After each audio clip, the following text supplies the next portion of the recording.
Oh, hey y'all, how's it going? Fatty here, and in today's episode, we're just gonna pick off where we left off last time, claim that rat hole on Crystal Isles, and on this one, we're just gonna start kind of building it up, and we're gonna get Tech Replicator by day one on this server.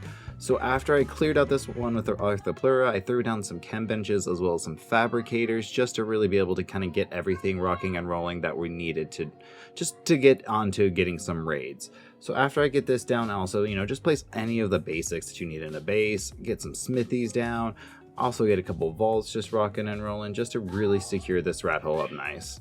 After getting those vaults down and everything placed, I just kind of wanted to get everything just so it was super smooth. So from here, I got a couple air conditioners going down so we could really hatch some babies, got a fridge so we can put down some extra food and all that good stuff that we needed, as well as an incubator. I come from playing on Steam where, you have a lot of those options to see like the exact points you have in HP and stuff, and it drives me nuts that there wasn't really a way to do that on consoles or Windows 10 before, but luckily with an incubator you can. So I really want an incubator just to see what some of these little things I tamed pre this video, see what their HP was at and stuff like that, because I always tame a couple trikes, carbs, and stegos. When I play on a server that's boosted as this one, I don't really take too much time to worry about how good they are, just because they raise up so fast. It's more of a quantity versus quality in my opinion on that, especially when it comes to carbs.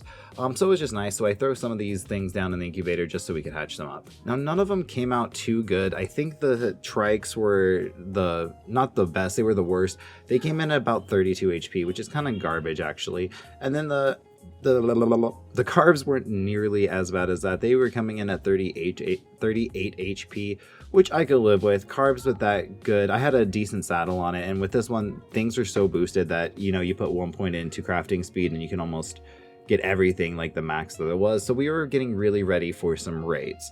Now, at this point, I really wanted to go get some mantis. Mantises are huge on this server, on any server really, right? They're great for farming. If you get a half decent club, you can just like destroy.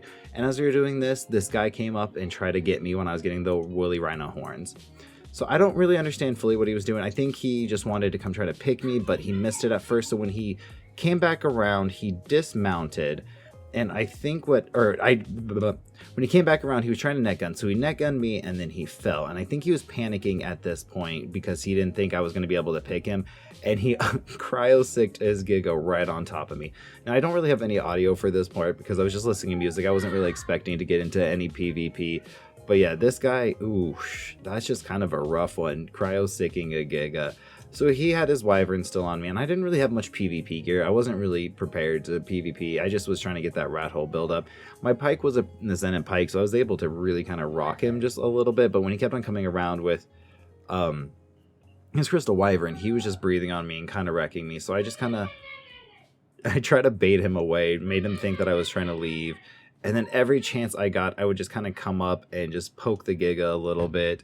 It really did work out at the end. I was able to get on my wyvern and actually breathe him to death.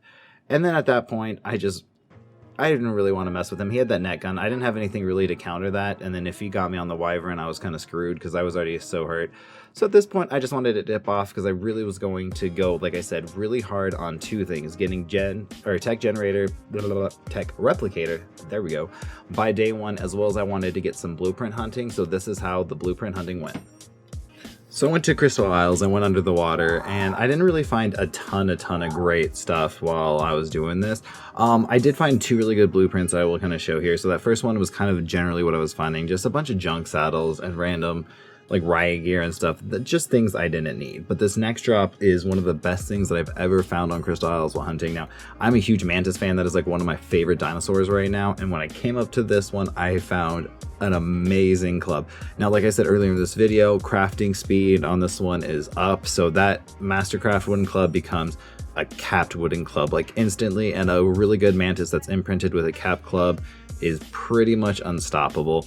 Then I come up to this last drop that I'm going to show you guys, and I found a really good pair of flak leggings. So at this point I had two really good things I didn't want to lose, so I just dipped out, as well as I saw another guy. So from there, I just went over to Crystal Isles, and I just really wanted to kind of go and just get as much dust as I possibly could to get that replicator down. Because once you get the replicator down, you get a transmitter, and life is just so much easier at that point. So Extinction was pretty dead, so I wasn't really expecting to see many people. So I was just kind of cruising through, and it was really easily. But then all of a sudden, I did see this guy on a Bloodstalker. I wasn't quite sure what he was doing. Usually people don't farm dust with a Bloodstalker. I think he was hitting with a hatchet, which is just crazy ineffective. So, you know, I thought I'd get into a little bit of PvP. I don't know how he didn't see me. He could have easily picked my RG or my Doedicurus. He had such a huge advantage over me. But I had a couple weapons that I had found, so I just kind of started shotgunning his Bloodstalker, and it didn't even stand a chance. Then I was going to snipe this guy, but he had some insane amount of movement speed because he was already gone in like a blink of an eye. I got a couple of good shots off on him, but at that point, yeah, he was just gone. So there's only a couple more lampposts that I hit that, and here's a look at the haul that we got from all of those lampposts. So from there, we brought all the stuff to a drop, and we had our first tech replicator, and this was awesome. Once you have the replicator, everything is so much easier from there. I really wanted to get down a transmitter, so I didn't have to go find a drop every time I wanted to transmit in and out. On this server, drops are pretty decent, so people are always hunting drops. You can find a lot of good stuff, so it makes it a lot more difficult and risky. But from all the extra stuff that I got from doing all those drops, I definitely had enough to drop down a transmitter, which just made it super nice and convenient. After I did drop that transmitter down, I did do a couple more rounds of blueprint hunting underwater. Didn't find too much, nothing too crazy I wanted to write home about, but I did find these few blueprints. Was able to find a couple more pairs of flak, was able to find the feet as well as the head, and then I was able to find a pretty decent shield as well, which is going to make raiding a lot nicer here in the future. So from here, it's about time to start scouting for some raids. I really wanted to get some loot without having to do some farming.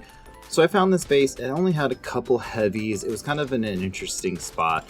So I decided I was going to just try to bust in, just see what they had. So I started soaking, and then I started kind of realizing that it looked like those top turrets were at least a little bit closer to the edge than maybe they were in splash damage of a rocket if I just got it in right. So I started soaking for a little bit, but then I wanted to change up my tactic.